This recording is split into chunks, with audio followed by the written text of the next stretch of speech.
Bom, vamos ouvir então o professor Marco Antônio Villa sobre a decisão de Mauro Cid de ir fardado ao depoimento, de não responder a perguntas dos parlamentares. Em determinado momento, né, professor, a deputada Jandira Fegali pergunta a ele a idade.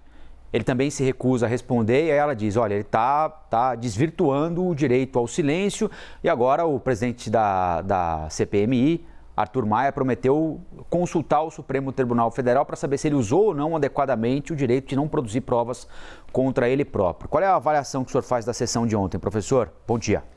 Bom dia, Colombo. Bom dia a todas e todos que nos acompanham. Bem, ele descumpriu, o depoente, a decisão do Supremo Tribunal Federal.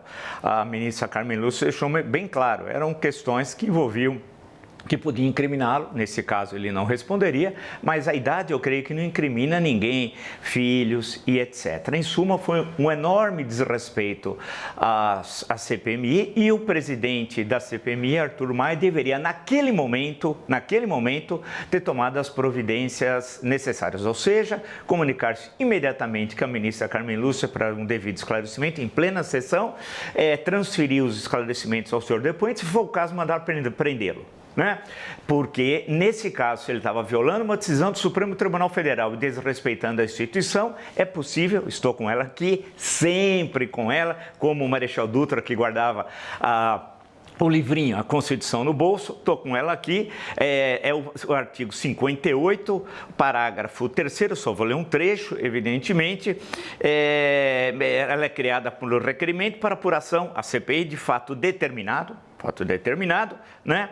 E por prazo certo, sendo suas conclusões, se for o caso, encaminhadas ao Ministério Público para que promova a responsabilidade civil ou criminal. Lembrando que a CPI, de acordo com a Constituição também, e o mesmo parágrafo 3º, tem poderes de investigação própria das autoridades judiciais. Em suma, começando, o presidente não cumpriu suas atribuições, o presidente da CPI, e poderia fazê-lo. Segundo, o despreparo dos parlamentares, absoluto despreparo sobre o que fazer, o que perguntar, e tem alguns querendo lacrar, quer dizer, lacrar para as suas redes sociais, para os seus convertidos.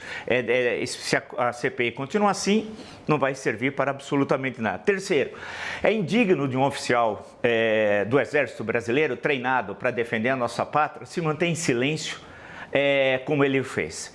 Ele jurou defender até a morte o nosso país. Por isso que ele é um militar, que o seu estudo foi pago por você, por mim, por nós. Esse é o salário até hoje por nós. Portanto, é indigno de um oficial do Exército. Não vai citar Caxias, por favor, que o senhor nem conhece a história do Caxias. Não só como militar e como político, porque Caxias foi político também, do Partido Conservador no segundo reinado. Né? Bem, lembrar o pai também foi político, ajudou a derrubar o Dom Pedro I no 7 de abril, etc. Porque grande parte deles fala em Caxias e nem sabe quem é o Caxias. Tá? Então, é indigno de um oficial do Exército ficar em silêncio, ouvindo tudo o que ouviu. Deveria responder de acordo com a determinação da ministra Carmen Lúcia. A questão da farda, eu gostaria de destacar, diz que foi uma recomendação do Exército. Isso é também uma falácia. Porque se for um médico depor a senhora a ministra da Saúde, ela vai vestida de médico? Não. Se for Ana Moser depor, ela vai vestida de jogadora de vôlei? Não. Portanto, e a farda, não venha falar isso para mim que conheço a história do Brasil há milênios, né? Vim com essa história porque era um meio de mostrar que era uma função militar. Só que ele citou um decreto de 2020. Quem era o presidente de 2020? Jair Bolsonaro. Olha os erros básicos. Basta ter um pouco de atenção, né? Por fim, a farda era para intimidar. Claramente era uma intimidação, né? Portanto, não é verdade que precisava de farda pela função que ele exercia. Né? Sendo assim, eu assisti todo esse espetáculo, como nós falamos pela manhã, aqui acertamos, só não dá para acertar a Mega Sena da virada, mas ia acontecer isso. Acertamos em cheio, ou seja, ele não ia falar, ou ia falar os parlamentares, deputados e senadores, para suas bases, para a televisão, né? E não teria efeito nenhum.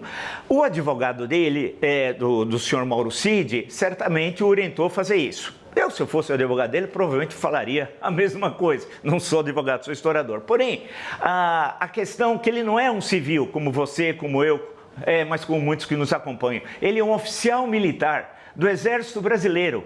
Portanto, foi uma forma indigna de um oficial do Exército Brasileiro e ele fardado.